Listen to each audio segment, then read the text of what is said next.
இன்னைக்கு எபிசோட்ல ஹைலைட்டா ஒரு மொமெண்ட்டை பார்க்குறோம்னு வச்சுக்கோங்களேன். என்ன பொறுத்த வரைக்கும் கோவா கேங்ல சேர்றதுக்கு ஒருத்தர் வந்து அப்ளிகேஷன் போட்டார் பாருங்க.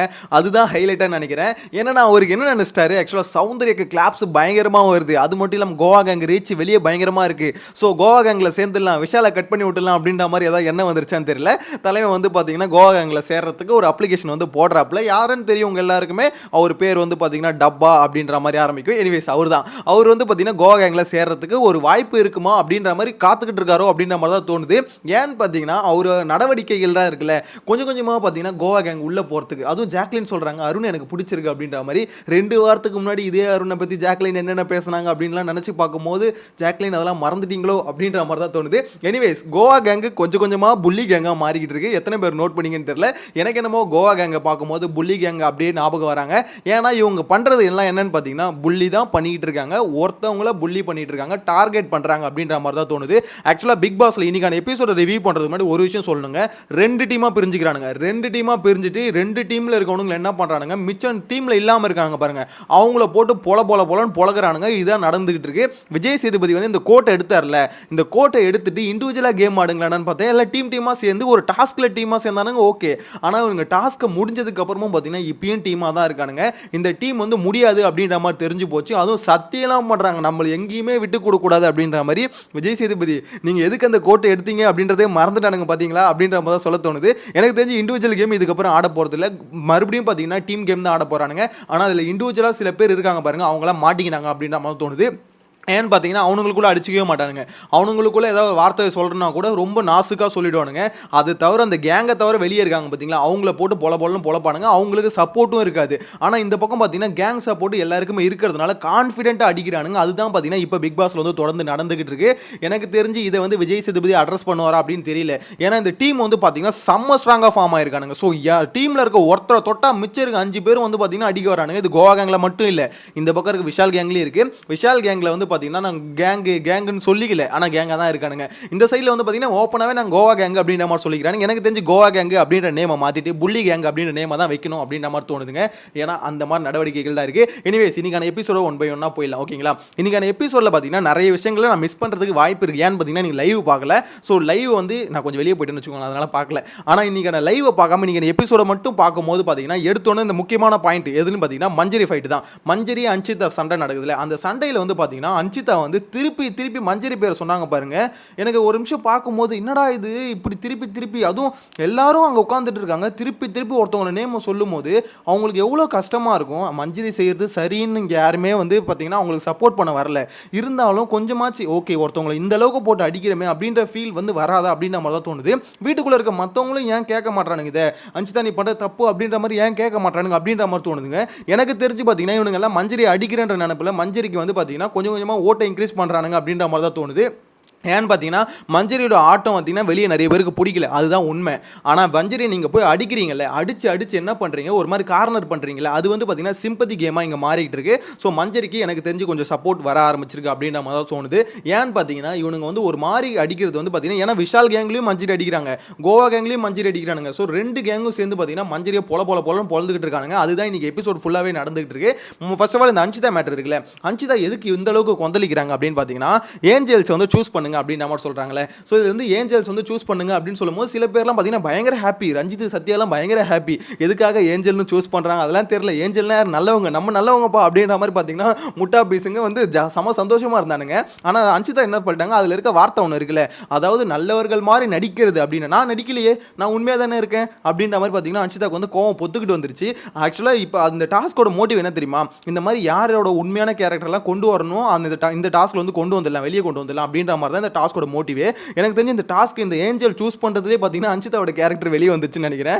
ஏன்னா அவங்க வந்து நல்லவங்கன்னு சொல்றாங்க, நல்லவங்க மாதிரி நடிக்கிறீங்க அப்படின்ற ஒரு வார்த்தை அதில் இருக்கு. ஸோ அதுக்கோசம் பார்த்தீங்கன்னா அன்சிதா பொங்குன்னு பொங்கி எழுதிட்டாங்க. அன்சிதா இதுக்கு தான் அந்த டாஸ்கே வச்சது, இது உங்களோட கேரக்டர் என்ன அப்படின்னு தெரிஞ்சுக்கணும்னு சொல்லிட்டு தான் டாஸ்கே வச்சது. ஏஞ்சல்னு கொடுத்ததுக்கே இப்படி வந்து டெவிலா மாறுறீங்களே, டெவில்னு கொடுத்துருந்தா நீங்க என்னவா மாறி இருப்பீங்க அப்படின்னு நம்ம தான் சொல்ல தோணுது. எனிவேஸ் இதில் வந்து பார்த்தீங்கன்னா நிறைய பேர் பார்த்தீங்கன்னா ஏஞ்சலா சூஸ் பண்ணாங்க. நிறைய பேர் மீன்ஸ் 8 பேரை வந்து ஏஞ்சலா சூஸ் பண்ணிட்டாங்க. யார் டெவிலா சூஸ் பண்ணிருக்காங்க அப்படின்னு பார்த்தீங்கன்னா இருக்குன்னு வச்சுக்கோங்களேன். முத்துக்குமரன், மஞ்சரி, தீபக், சாச்சனா, அதுக்கடுத்து பார்த்தீங்கன்னா ஜாக்லின், சௌந்தர்யா, ராணவ், அருண் இவங்களாம் பார்த்தீங்கன்னா டெவிலா சூஸ் பண்ணியிருக்காங்க. டெவிலா சூஸ் பண்ணாங்களா அப்படின்னு பார்த்தீங்கன்னா இல்லை. ஃபஸ்ட்டு இதுக்கு இல்லாமல் இருக்காங்க பார்த்தீங்கன்னா இவங்களெல்லாம் பார்த்தீங்கன்னா ஏஞ்சலியாக சூஸ் பண்ணிட்டாங்க. சூஸ் பண்ணதுக்கப்புறம் பேலன்ஸ் இருக்க எல்லாமே டெவில் தான் அப்படின்ற மாதிரி சூஸ் பண்ணுறாங்களே. ஸோ இந்த டாஸ்க்கை பொறுத்த வரைக்கும் யாருக்கு பவர் அதிகம், யார் வந்து மாசு அப்படின்னு பார்த்தீங்கன்னா டெவில் தான். ஏன்னா டெவில்கிட்ட தான் பார்த்தீங்கன்னா பவர் இருக்கும். மற்றவங்களை வெறுப்பேற்றது தான் பார்த்தீங்கன்னா டெவிலோட வேலையே. எனக்கு தெரிஞ்சு முத்துக்குமரனுக்குலாம் பார்த்தீங்கன்னா சரியான தீனி போடுற மாதிரி இந்த டாஸ்க் இருக்கும். ஆனால் அதை யூஸ் பண்ணிப்பாரா அப்படின்ற மாதிரி தெரியல. யூஸ் பண்ணால் பெட்டராக இருக்கும் அப்படின்ற மாதிரி தோணுது. ஏன்னா எப்படி சொல்கிறது, ஆக்சுவலாக இந்த டாஸ்க்கை பொறுத்த வரைக்கும் டெவில் வந்து அவ்வளோ பவர்ஃபுல்லான ஒரு இது. கிட்டத்தட்ட ஹீரோவே பார்த்தீங்கன்னா இங்கே டெவில் தான். அதாவது நல்லவங்களா இருக்காங்க பார்த்தீங்கன்னா, நல்லவங்களா இருக்கவங்க தான் இதில் மாட்டினாங்க. ஏன்னா நல்லவங்களை வந்து வச்சு செய்யணும். எனக்கு தெரிஞ்சு சீசன் 6 அசீம் பண்ணியிருப்பார் பாருங்க, சரியான சம்பவங்க. ஏஞ்சல் எல்லாம் போட்டு செய்கை செஞ்சு வச்சிருப்பாரு. ஸோ அந்த மாதிரி இந்த சீசனில் இந்த டாஸ்க் வந்து போச்சுன்னு வச்சுக்கோங்களேன், பயங்கர இன்ட்ரெஸ்டிங்காக இருக்கும், பயங்கர கலவரம் வரதுக்கும் வாய்ப்பு இருக்குன்னு வச்சுக்கோங்களேன். இதில் வந்து இதுக்கப்புறம் ஒரு முக்கியமான மேட்டர் நடந்தது. அந்த ஒரு டீஸ்பூன் சுகர், அதுக்கடுத்து பார்த்தீங்கன்னா தயிர். இந்த மேட்டர் கோசம் பார்த்தீங்கன்னா மஞ்சரி வந்து தர்ஷிகா கிட்ட கேட்குறாங்க, இந்த மாதிரி எனக்கு வந்து தனியாக கிடைக்குமா அப்படின்ற மாதிரி கேட்குறாங்க. டீஸ்பூன் சுகர் வந்து பார்த்தீங்கன்னா சாச்சனா கேட்குறாங்க. ஆனால் தயிர் வந்து பார்த்தீங்கன்னா இவங்க மஞ்சரி கேட்குறாங்க, எனக்கு பால் கொடுத்தீங்கன்னா நான் தனியாக இது பண்ணி உர ஊற்றி வச்சுக்கிறேன் அப்படின்னு மாதிரி சொல்கிறாங்க. ஸோ இதில் வந்து பார்த்தீங்கன்னா மஞ்சரிக்கும் தர்ஷிகாவுக்கும் நடுவில் தான் பேச்சுவார்த்தை போயிட்டு இருக்கு. ஆனால் இதை கேட்ட ஜாக்லினும் சௌந்தர்யாவும் கொந்தளிச்சாங்க பாருங்க. கொந்தளிச்சாங்கன்னு சொல்கிறத விட கலாச்சாங்கன்னு தான் சொல்லணும். ஜாக்லின் வந்து கவுண்டர் போட்டாங்க, அப்போ எனக்கு கூட தான் சாம்பார் வேணாம், அப்போ எனக்கான பருப்பை வந்து தனியாக கொடுத்துருங்க அப்படின்னு நம்ம சொல்ல முடியுமா அப்படின்ற மாதிரி கேள்வி கேட்குறாங்க. இங்கே என்ன மேட்டர்னா, தர்ஷிகாவுக்கும் மஞ்சரிக்கும் நடுவில் நடக்கிற ஒரு கான்வர்சேஷன். அது மட்டும் இல்லாமல் மஞ்சரி என்ன சொல்கிறாங்க, இந்த மாதிரி ஒரு ரெக்வஸ்ட் ஒன்று வைக்கிறாங்க. ஓகே, இந்த மாதிரி பண்ண முடியுமா அப்படின்ற மாதிரி கேட்குறாங்க. நீங்கள் வந்து மொத்தமாக டீமாக டிஸ்கஸ் பண்ணிட்டு சொல்லுங்கன்னு சொல்லிட்டாங்க. ஸோ அதை வந்து அவங்க வந்து ரிப்ளை கொடுப்பாங்க, பண்ண முடியும் முடியாது அப்படின்ற மாதிரி சொல்லிடுவாங்க. இந்த இடத்துல ஜாக்லின் ஒரு கவுண்டர் போடுறாங்க, சௌந்தர்யா பொங்குறாங்க. எனக்கு என்ன புரியலனா, அவ்வளோ வன்மம் என்னமா உங்களுக்கு அப்படின்ற மாதிரி தான் தோணுது. இதில் வந்து நிறைய பேர் சொல்லிட்டு இருக்காங்க, இந்த மாதிரி மஞ்சரி வந்து கலர், அதாவது கருப்பாக இருக்காங்க அப்படின்றதுனால இவங்களுக்குலாம் பிடிக்கல அப்படின்ற மாதிரி சொல்கிறாங்க. எனக்கு தெரிஞ்சு அப்படிலாம் இல்லை அப்படின்ற மாதிரி தோணுது. அந்தளவுக்கு யோசிச்சாங்கன்னு வச்சுக்கோங்களேன், இதுங்களோட கேவலமான கேரக்டரும் இருக்கவே முடியாது அப்படின்ற மாதிரி தான் ஓப்பனாக சொல்லணும் வச்சுக்கோங்களேன். கலருக்கோசம் நீங்கள் இப்படி பண்ணுறீங்கன்னா அப்படின்னு தெரியல. எனக்கு தெரிஞ்சு பார்த்தீங்கன்னா மஞ்சரி வந்து சண்டை போட்டுற மாதிரி ஒரு மாதிரி போர்ட்ரை பண்ணிக்கிட்டே இருக்காங்க. மஞ்சரி தான் எல்லாத்துக்கும் காரணம், மஞ்சரி தான் எல்லாத்துக்கும் காரணம் அப்படின்ற மாதிரி பார்த்தீங்கன்னா வீட்டுக்குள்ளே இருக்க எல்லாருமே பார்த்தீங்கன்னா மஞ்சரி ஒரு மாதிரி கார்னர் பண்ணுறாங்க. ஸோ அந்த கார்னர் பண்ண சப்போர்ட் தான் வரும். அதுவும் சௌந்தர்யா இன்னைக்கு ஒரு மாதிரி மார்க் பண்ணாங்க பாருங்க. எனக்கு தெரிஞ்சு விஜய் சேதுபதி சார் நீங்கள் நல்லா பண்ணுறீங்க அப்படின்னு மாதிரி தோணுது. இது எதுவுமே உங்களுக்கு தப்பாக தெரியல.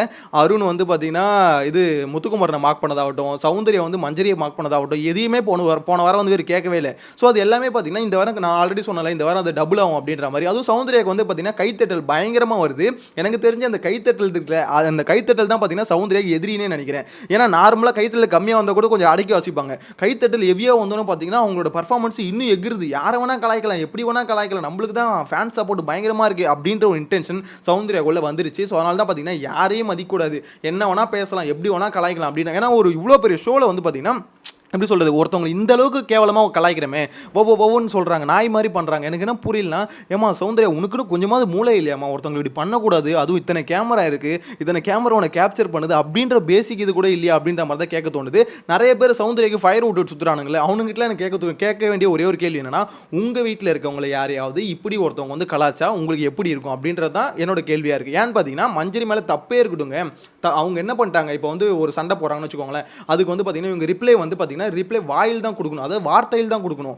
அதை விட்டுட்டு இந்த மாதிரி மார்க் பண்ணாங்கன்னு வச்சுக்கோங்களேன், திருப்பி அங்கே இருக்கவங்க வந்து பார்த்தீங்கன்னா நார்மலாக பேச மாட்டாங்க அப்படின்ற மாதிரி தான் எனக்கு என்னமோ தோணுது. ஸோ இந்த விஷயத்தை பொறுத்த வரைக்கும் சௌந்தர்யா பண்ணது ரொம்ப ரொம்ப கேவலமான ஒரு விஷயம். இதை வந்து விஜய் சேதுபதி இந்த வாரமாவது கேட்பாரா அப்படின்ற ஒரு கேள்வி தான் வைக்க முடியுது. ஏன்னா அவர் கேட்பாருன்ற நம்பிக்கை பார்த்தீங்கன்னா யாருக்குமே இல்லை.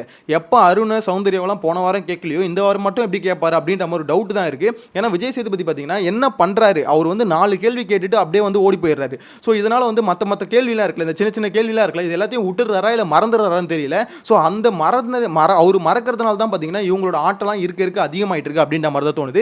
எனிவேஸ் இதுக்கப்புறம் பார்த்தீங்கன்னா இந்த டெவில் எல்லாம் சூஸ் பண்ணாங்கல்ல, முதல்ல இந்த ஏஞ்சல் சூஸ் பண்ணும்போது பார்த்தீங்கன்னா அஞ்சிதாவுக்கும் மஞ்சரிக்கும் சண்டை வந்துருச்சு. அது சரியான சண்டைன்னு வச்சுக்கோங்களேன். சண்டை மீன்ஸ் பார்த்தீங்கன்னா 2 பேர் கத்திக்கல, ஆனால் அஞ்சிதா பண்ணதை பார்க்கும்போது ரொம்ப கேவலமாக இருந்தது. திருப்பி எனக்கு வந்து காரணம் வந்து சொல்லிக்கிட்டே இருக்காங்க, மஞ்சரி அப்படின்னு சொல்லும்போது உண்மையிலே பார்க்குற நம்மளுக்கு சமகாண்டா தான் இருந்தது. உங்களோட கருத்தை மறக்காம கமெண்ட்ல மென்ஷன் பண்ணுங்க. இதுக்கடுத்து பார்த்தீங்கன்னா டெவில்ஸ் எல்லாம் சூஸ் பண்ணாங்களே, ஸோ அதில் வந்து பார்த்தீங்கன்னா அதே மாதிரி தான். அதில் வந்து மோஸ்ட்லி பார்த்தீங்கன்னா டெவில்ஸ் ஒவ்வொருத்தருக்கும் ஒரு கமெண்ட் கொடுப்பாங்களே, இதனால இவங்க டெவில் அப்படின்ற மாதிரி. இதில் மஞ்சரியை சொல்லும் போது பார்த்தீங்கன்னா அவங்களோட வேர்ட்ஸ் வந்து பார்த்தீங்கன்னா கொஞ்சம் மோசமாக இருக்கும். அதேமாதிரி முத்துக்குமரன் சொல்லும் போது பார்த்தீங்கன்னா வேர்ட்ஸ் மோசமாக இருக்கும். மற்றவங்களை சொல்லும் போது பார்த்தீங்கன்னா வேர்ட்ஸ் வந்து கொஞ்சம் நார்மலாக இருக்கும். ஏன்னா இவங்க 2 பேரும் எதிரியாகவே பார்க்க ஆரம்பிச்சிட்டானுங்க. அதுலேயும் பார்த்தீங்கன்னா ரஞ்சித் வந்து பேசினார்ல, அது வந்து பார்த்தீங்கன்னா செம ஃபன்னாக பேசினார். ஆனால் ஃபன்னாக பேசினாலுமே அவருக்கு உள்ளே இருந்த வன்மத்தை தான் பார்த்தீங்கன்னா பேசிட்டு போனார். ஸோ இதை தான் பார்த்தீங்கன்னா ரஞ்சித்துக்கிட்ட எல்லாருமே எதிர்பார்த்துட்டு இருந்தோம். ரஞ்சித் நீங்கள் பேசுங்க, ஏன்னா ரஞ்சித்துக்கிட்ட பார்த்தீங்கன்னா செகண்ட் வீக்கோ தேர்ட் வீக்கோ அவர் வந்து பேசியிருப்பார். ஸோ அப்போலாம் பார்த்தீங்கன்னா நல்லா ஜாலியாக தான் பேசியிருப்பார். ஆனால் அதோட பார்த்தீங்கன்னா ஒரு பேச்சை நிறுத்தியிருப்பார். அதை தான் பிக் பாஸே பார்த்தீங்கன்னா கலாச்சிருக்காரு. 60 நாள் கழிச்சு பேசுறீங்க அப்படின்ற மாதிரி அது 2வது வீக்கில் பேசினார். அதோட 60வது நாளில் வந்து பேசுகிறாரு. இதுக்கப்புறம் அவர் எப்போ பேசுவார் தெரியுமா? திருப்பி கிட்டத்தட்ட ஒரு 80 இல்லை 90வது நாளில் தான் திருப்பி பேசுவார் அப்படின்ற மாதிரி தான் எனக்கு என்னமோ தோணுது. ஏன்னா ரஞ்சித் 2வது வாரம் பேசுனது வச்சே பார்த்தீங்கன்னா 60வது நாள் வரைக்கும் வந்துட்டாருன்னா 60வது நாள் பேசுனது வச்சு 95 நாள் போக மாட்டாரு. எனக்கு தெரிஞ்சு இப்படியே எஸ்கேப் ஆயிடுவாருன்னு நினைக்கிறேன். அவள் தான் இந்த ஒரு காமெடி இருக்குல்ல, இந்த ஒரு காமெடியே வச்சு பார்த்தீங்கன்னா அடுத்து ஒரு 4-5 வாரம் ஓடிடுவார் அப்படின்ற மாதிரி தான் எனக்கு என்னமோ தோணுது. உங்களோட கருத்தை கமெண்ட்ல மென்ஷன் பண்ணுங்க. எனிவேஸ் இன்னைக்கான எபிசோட பொறுத்த வரைக்கும் ஏஞ்சல் டெவில் இந்த மாதிரி பிரிச்சிட்டாங்க. அவங்களுக்கான காஸ்டியூமும் வந்துருச்சு. ஸோ இந்த காஸ்டியூம் வரதுன்னு சொல்லும் போது ஞாபகம் வருது, அதில் வந்து ராணுவ வந்து ஒரு விஷயம் பண்ணார்ல, இந்த மாதிரி வந்து ஏன்டா ஒளிச்சு வச்சு பண்ணுறீங்க, நான் வந்து பார்க்கும்போது அப்படி என்ன உங்களுக்கு மறைக்கிறீங்க அப்படின்ற மாதிரி. ஆக்சுவலி எனக்கு பார்க்கும்போது அப்படி தான் ஃபீல் இருந்தது. ஏன் இந்த மாதிரி வந்து மூடுன்னு ஜெஃப்ரி சொன்னார் அப்படின்ற மாதிரி தெரியல. மேபி அது வந்து பார்த்தீங்கன்னா யாரையும் கூப்பிட வேணாம் அப்படின்னு நினச்சாரா என்னன்னு தெரியல. ராணுவுக்கு வந்து பார்த்தீங்கன்னா ஹர்ட் ஆகிட்டுது. ஏன்டா நான் வரேன் பார்க்குறேன், சரி பார்க்கறது வந்து வேணாண்டா நாங்கள் எடுத்துகிட்டு வந்து கொடுக்குறோம் அப்படின்ற மாதிரி சொன்னால் கூட பரவாயில்ல, மூடுன்னு ஒரு மாதிரி பண்ணுறீங்கடா அப்படின்ற மாதிரி சொல்கிறாரு. எனக்கு தெரிஞ்சு ராணுவ நீங்கள் கேட்கறது கரெக்டாக தானே வச்சுக்கோங்களேன். ஆனால் இந்த மாதிரி சின்ன பிரச்சனைக்கு வந்து இவ்வளோ பெருசாக வந்து சண்டை போட வேணாம் அப்படின்ற மாதிரி தோணும். ஏன்னா பெரிய சண்டை இருக்குது, அந்த பெரிய சண்டையில் நீங்கள் விட்டுறீங்க அப்படின்ற மாதிரி தான் எனக்கு என்னமோ தோணுது. எனிவேஸ் இன்னைக்கான எபிசோடில் பொறுத்த வரைக்கும் அருண் வந்து அப்ளிகேஷன் போட்டார் புள்ளி கேங்கில் சேர்றதுக்கு, கோவா கேங்கில். ஸோ அந்த கேங்கில் சேர்றதுக்கு வந்து அப்ளிகேஷன் போட்டிருக்காரு. அவங்க வந்து அப்ளிகேஷன் அக்செப்ட் பண்ணுற மாதிரி தான் இருக்குது. ஆனால் எப்போ வந்து அங்கே ரெசிக்னேஷன் லெட்டர் வந்து விஷால் டீமில் வந்து எப்போ கொடுப்பாரு அப்படின்ற மாதிரி தான் தெரியல. எனக்கு தெரிஞ்சு பார்த்தீங்கன்னா 2 கேம்லையும் 2 டீம்லையும் இருந்துக்கிட்டு இங்கே ஒரு கை அங்கே ஒரு கை அப்படின்ற மாதிரி 2 கேங்கையும் பார்த்தீங்கன்னா கை கொத்துட்டு பிடிக்க போகிறாருன்னு நினைக்கிறேன். ஏன்னு பார்த்தீங்கன்னா அவருக்கு 2 கேங் சப்போர்ட்டும் வேணும். இந்த கேங்கும் ஒரு அடிக்கூடாது, அந்த கேங்கும் ஒரு அடிக்கூடாது. அவர் என்ன பண்ணுவார், மிச்சம் இருக்கவங்களை போட்டு பொலன்னு பொழக்கணும். அதுதான் பார்த்தீங்கன்னா அருணோட கேம் பிளேவாக இருக்குது. எல்லாரையும் ஒரு மாதிரி கைக்குள்ளே வச்சுக்கணும், முடிஞ்ச அளவுக்கு எல்லாரையும் கைக்குள்ளே வச்சுக்கணும். அவங்கள நம்ம ஒரு விஷயம் சொன்னால் அவங்க அக்செப்ட் பண்ணணும் அப்படின்ற மாதிரி பார்த்தீங்கன்னா அருண் வந்து நினச்சிக்கிட்டு இருக்காப்புல. ஆனால் டப்பா அருண், உங்களுக்கு ஒன்று தெரியல, உங்களுக்கு வர கைத்தட்டும் சரி, சௌந்தர்யாக்கு வர கைத்தட்டும் சரி, வெளியில் வந்து பார்த்தீங்கன்னா ரெஸ்பான்ஸ் வேறையாக தான் இருக்குது. ஆனால் அந்த செட் ஆடியன்ஸ் வந்து எதனால் அப்படி கைத்தட்டுறானுங்கன்னு தெரியல. ஒருவேளை அதுதான் பார்த்தீங்கன்னா செட் ஆடியன்ஸ் வச்சு விஜய் சேதுபதி ப்ளே பண்ணுற ஒரு கேம் என்னன்னு தெரியல. ஏன்னா இப்போ எக்ஸாம்பிளுக்கு பார்த்தீங்கன்னா இந்த கைத்தட்டல் இந்த அளவுக்கு வரலன்னு வச்சுக்கோங்களேன், சௌந்தர்யாவோட ஆட்டிடியூட் இந்த அளவுக்கு வந்திருக்குமான்னு கேட்டிங்கன்னா இல்லை, கொஞ்சம் குறைஞ்சிருக்கும். அவங்களுக்கு இந்த அளவுக்கு ஏற்றி விடுற மாதிரி எனக்கு என்னமோ ஃபீல் ஆகுது. அந்த கைத்தட்டில் தான் உங்களுக்குலாம் வந்து சூனியம் அப்படின்ற மாதிரி தான் எனக்கு என்னமோ தோணுது. உங்களோட கருத்தை மறக்காம கமெண்ட்டில் மென்ஷன் பண்ணுங்க. சேனலை ஃபஸ்ட் டைம் பார்த்தீங்கன்னா சப்ஸ்கிரைப் பண்ணி வச்சுக்கோங்க.